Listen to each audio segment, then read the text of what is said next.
अरे दूसर के पति ना रिझावे अरे पर के पति रिझावे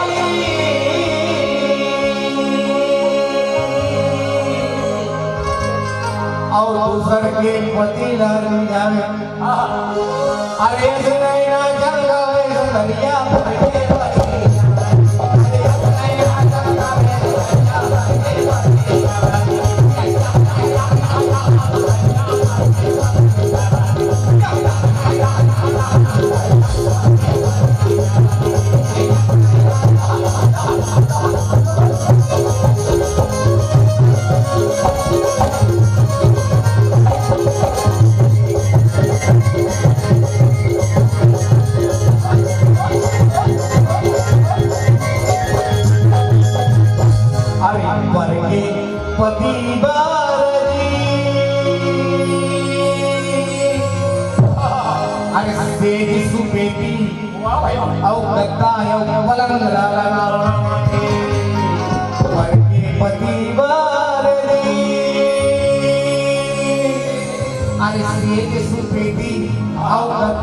पलंग लगावा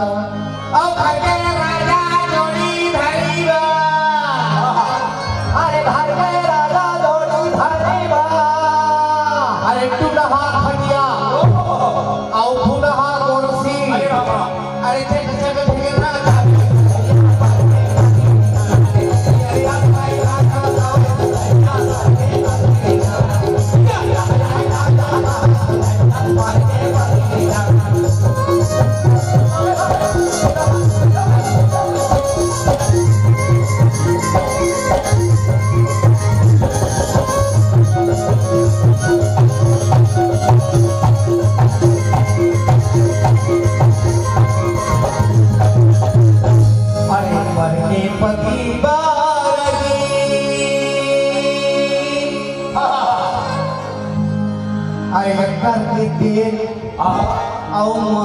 महार मावा थे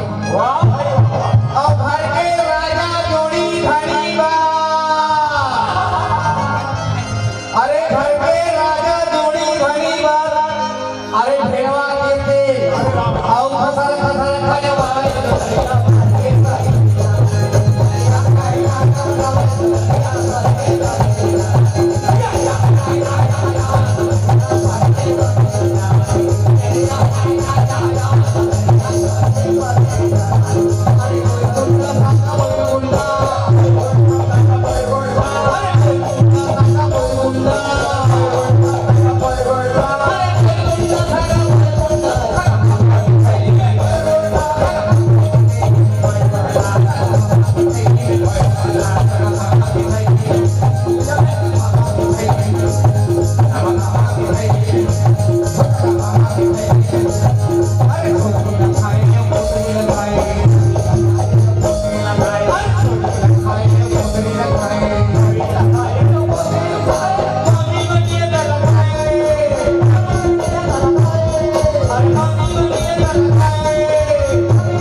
भैया